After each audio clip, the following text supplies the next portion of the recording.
Questo servizio è offerto da FDL Studio, siti internet per la tua azienda.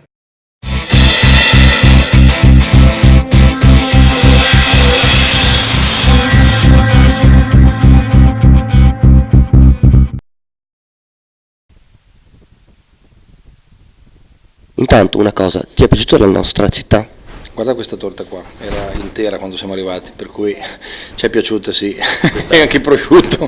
Io sono arrivato la sera, mi dicevano che bisognava vederla di giorno, e quello che ho visto però mi è piaciuto molto, e vuol dire che qua i muri tengono. Qual è il segreto della comicità tua? Beh, non è un segreto, cioè penso che sia il fatto che ti diverti, se tu ti diverti si divertono gli altri, e ci devi aggiungere un filo di memoria, una ottima presenza musicale come quella del maestro Ciavarella e degli autori bravi e un regista che ti dia modo di tirar fuori il meglio di te, perché penso che in questo mestiere si impari proprio col tempo, che le scuole siano importanti, ma una scuola importante è quella della pedana, del palco. Il ruolo del comico nella società di oggi qual è secondo te? E soprattutto c'è ancora spazio anche nella televisione di oggi? Beh, il ruolo dovrebbe essere quello di alleggerire, di fare ironia e di fare battute, di essere comico. Ha molta concorrenza altrove, c'è una tendenza alla comicità in luoghi dove non ci dovrebbe essere, manca solo una battuta del Papa durante l'Angelus e siamo completi. Per quanto riguarda invece il ruolo a livello televisivo, la televisione dovrebbe essere, il gusto televisivo dovrebbe essere determinato da chi la guarda, mentre invece pare che ci siano persone che decidano a modo loro di decidere i gusti delle persone, e questo trovo che sia una ingerenza e che sia un po' errato. Dovrebbe essere il pubblico che, però se uno guarda la legge elettorale che abbiamo, più o meno è la stessa cosa, no? Cioè, dovrebbe esserci una legge elettorale televisiva un po' più democratica. Enrico, dove stiamo andando secondo te? Non posso dirlo perché sarebbe volgare, no, stiamo andando un po' alla deriva, ma conto sul fatto che questo popolo, soprattutto il nostro, cioè italiano, è un popolo che più è sollecitato a andare male, più tira fuori il meglio di sé per andare meglio.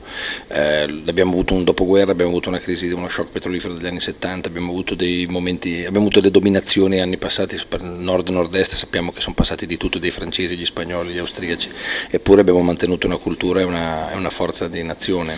Sono 150 anni che questa nazione è in piedi, per farla stare in piedi per i prossimi 150 penso che bisogna mettere da parte determinati discorsi e forse anche determinate persone e riprendere a fare quella che si chiama una politica di una coscienza di classe, cioè di persone che rivalutino il loro ruolo come cittadini, come elettori e come partecipanti a una società. Una frase che hai detto nello spettacolo di oggi che ti voglio ripetere perché per me è bellissima e descrive forse un po' gli italiani che tendono a sprecare il presente, temere il futuro per rimpiangere il passato. Sì, mentre invece bisognerebbe fare una parte opposta, cioè andare a pensare al futuro investendo, cioè in quello che è l'innovazione, in quello che è il miglioramento. È una tendenza che l'italiano ha, cioè del dire si stava meglio quando si stava peggio, sono questi modi di dire, no?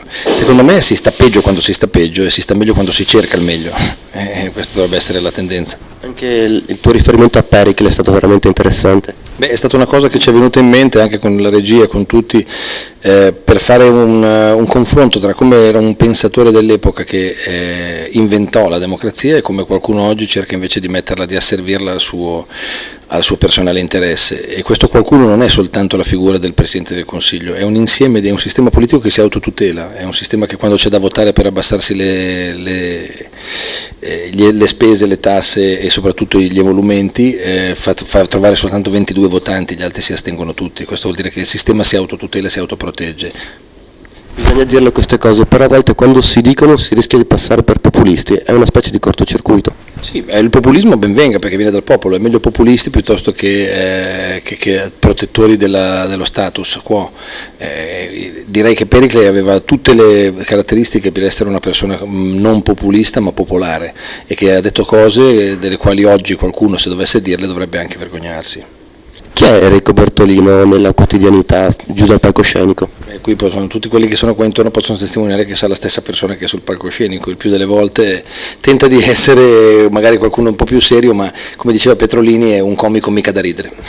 Come riesci a coordinare questa tua attività di comico con l'altra tua attività, questa tua...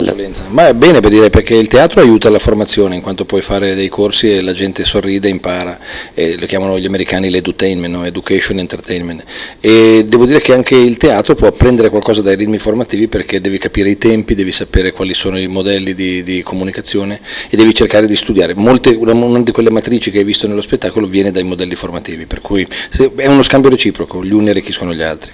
Ti chiedo l'ultima cosa, se puoi fare un saluto a tutti i nostri amici di Pianura News. Pianura News, vi saluto, auguri, buon Natale e un vada via il Q che porta bene. Grazie Enrico.